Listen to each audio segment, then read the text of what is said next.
So if you haven't already heard, YouTube has finally came out with its own version of a mobile phone editor for your videos. This includes shorts and long form content. It's called Create App. Now this is brand spanking new and they're making it easy for creators to use. Now it's in the beta testing phase. It's totally free, so you don't have to worry about no charges or no in-app purchases, at least not right now anyway. So hold up, wait a minute. I know you're already saying, I'm on the App Store right now and I don't see it. Let me tell you where it's available. It's currently only being tested in Singapore and India. But wait, hold on, there's more. They do have plans to expand it to Android and 8 markets, which are India, Singapore, the US, UK, France, Germany, South Korea, and Indonesia. They also have plans to bring the YouTube Create app to iOS in 2024. That's just around the corner. So what can you expect on this mobile editor? So the features are that you can expect to see in this app is audio cleanup with just a tap of a button. Block out the background noise and make your voice more enhanced and clear for clarity. I can use that. Automatically add captions to your videos. You've seen it on other platforms, so now you can do it on YouTube. I think YouTube should have been the first one to come out with it anyway. And of course you have filters, effects, transitions. This is all going to come into play for people who love making shorts, using all of the effects, all of the on-screen captions, you know, the different editing options. You definitely want to get your hands on this when it's available. Now here's the thing, check it out.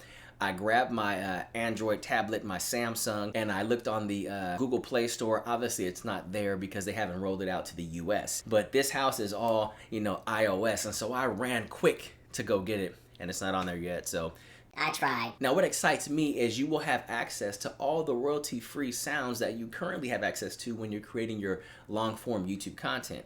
And you will not get a copyright claim or strike because they are all free to use and you can still monetize those videos. This is the awesome part. After creating your video, whether it's a short or whether it's a long-form YouTube video, whether it's on your iPhone or on your Samsung or Android device, you can press upload to YouTube straight from the app itself. That's pretty cool. So hey, you know what? These features are gonna be real easy to use. I can't wait. Right now I'm using Final Cut Pro. I do use a couple of other third-party, you know, when I'm in a hurry and I really wanna rush and get something done or if I'm on the go. But it's nothing like having a one-stop shop. You know, you got your YouTube Studio app, you have YouTube app itself, and now you have a way to create videos if you're in a vacation or a hotel and do all the editing straight from your phone. That's super cool. Let me know if you're gonna use this, if you're waiting, you know, for it to come around. Hey, comment below. I'm gonna use it. What are your thoughts? I would love to know. Or are they too late to the game? And do you have a favorite that you're already using now? Let me know. Make sure you subscribe to this channel, especially if you want updates and information like this, or YouTube tips and tricks that I can continually bring you. All right, until next time, I will see you on the next video.